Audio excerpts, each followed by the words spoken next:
नमस्कार, आपका स्वागत है हमारे चैनल पर। 26 जनवरी भारत के लिए एक महत्वपूर्ण दिन है क्योंकि इस दिन भारत अपना गणतंत्र दिवस गर्व और धूमधाम के साथ मनाता है। गर्व इसलिए क्योंकि जब भारत को एक गणतंत्र घोषित किया गया उस समय, बल्कि उससे पहले से ही, भारत की आजादी के समय से ही दुनिया भर में भारत के भर भरा कर ढह जाने की भविष्यवाणियां की जा रही थी, क्योंकि भारत ने एक बेहद अपारंपरिक रास्ता अपनाया था। वो रास्ता था इस विविधताओं से भरे देश में जनता तंत्र या प्रजातंत्र को स्थापित करने का। देश के निर्माणकर्ताओं का मजाक उड़ाया गया कि वे एक असंभव को संभव बनाना चाहते हैं, लेकिन 76 साल बीत गए हैं और भारत वहीं खड़ा है, पहले से मजबूत और दुनिया के पटल पर अपने महत्व को दिखाता। हमारा गणतंत्र दिवस हमारी विविधता का जश्न है और हम दुनिया को दिखाते हैं कि देखो, देश ऐसे बनाए जाते हैं। यह दिन भारतीय संविधान के 1950 में अपनाए जाने का दिन है। ये कहा जा सकता है कि अगर ये दिन नहीं होता, यानी संविधान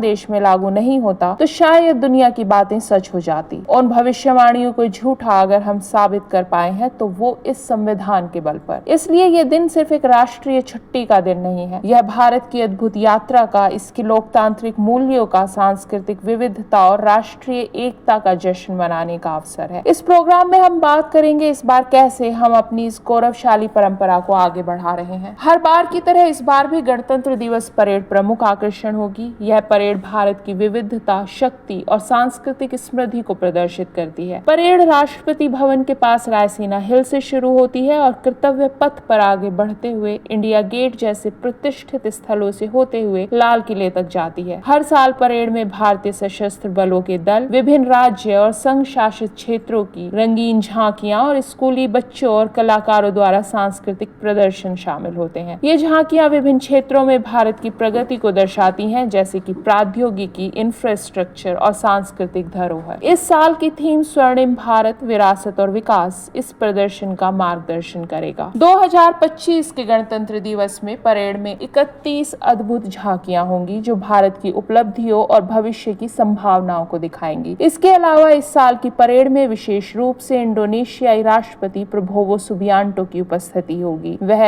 इस बार गणतंत्र दिवस पर भारत के मुख्य अतिथि हैं। उनका दौरा भारत और इंडोनेशिया के बीच कूटनीतिक संबंधों की 75वीं वर्षगांठ का प्रतीक होगा, जो दोनों देशों के रिश्तों को और भी मजबूत करेगा। परेड में इंडोनेशिया से 160 सदस्यीय मार्चिंग दल और 190 सदस्यीय बैंड दल भी हिस्सा लेंगे। गणतंत्र दिवस 2025 की थीम स्वर्णिम भारत, विरासत और विकास देश की सांस्कृतिक धरोहर और प्रगति में संतुलन बनाने की कोशिशों को दर्शाता है। भारत ने प्रौद्योगिकी, शिक्षा, स्वास्थ्य देखभाल और इंफ्रास्ट्रक्चर के क्षेत्र में महत्वपूर्ण प्रगति की है। सूचना प्रौद्योगिकी में वैश्विक नेता बनने से लेकर अंतरिक्ष में आगे बढ़ने तक भारत दुनिया में अपनी पहचान बना रहा है। गणतंत्र दिवस 2025 में यह सभी उपलब्धियां प्रदर्शित की जाएंगी और साथ ही देश की पारंपरिक प्रथाओं और सांस्कृतिक धरोहरों को भी प्रमुखता दी जाएगी। चाहे वह प्राचीन कला रूप हो, विभिन्न भाषाएं हो या देश भर में मनाए जाने वाले त्योहार हो, भारत की सांस्कृतिक धरोहर को उचित सम्मान मिलेगा। गणतंत्र दिवस 2025 में कई प्रतिष्ठित अतिथियों की उपस्थिति होगी, जिसमें केवल इंडोनेशियाई राष्ट्रपति ही नहीं बल्कि विभिन्न क्षेत्रों से विशेष सम्मानित व्यक्ति भी शामिल होंगे। 10,000 से ज्यादा विशेष अतिथियों को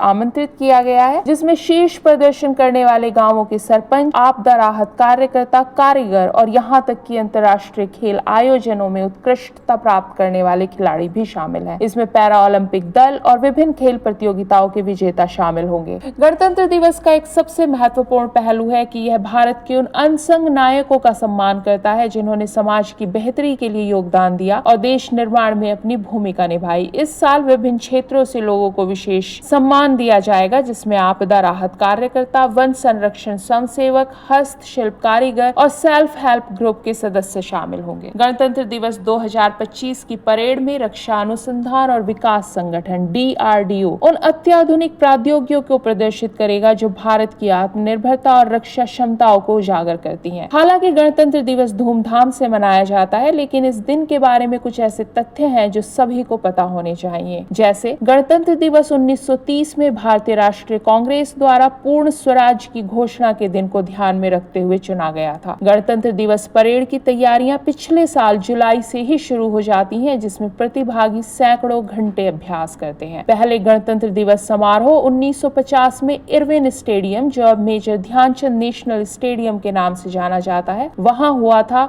और उसमें 100 से अधिक विमानों और 3000 सैन्य कर्मियों ने भाग लिया था। समारोह के दौरान गन सलामी पूरी तरह राष्ट्रीय गीत के साथ मेल खाती है, जिसमें पहला शॉट गीत की शुरुआत में और दूसरा 52 सेकंड बाद फायर किया जाता है। गणतंत्र दिवस परेड रायसीना हिल से शुरू होती है और इसमें 47 विमानों की शानदार उड़ान होती है। गणतंत्र दिवस के उत्सव को देखते हुए दिल्ली पुलिस ने यातायात सलाह जारी की है ताकि भीड़ को नियंत्रित किया जा सके। कर्तव्य पथ के आसपास कई सड़कों को बंद या डायवर्ट किया जाएगा और यात्रियों की यात्रा की योजना के अनुसार चलने की सलाह दी गई है। इसके अलावा मेट्रो सेवाएं सुबह 3 बजे से शुरू होंगी ताकि बड़ी संख्या में उपस्थित लोग समारोह में पहुंच सके। गणतंत्र दिवस की इस खास पेशकश में अभी इतना ही। और खबरों के लिए जुड़े रहिए हमारे साथ।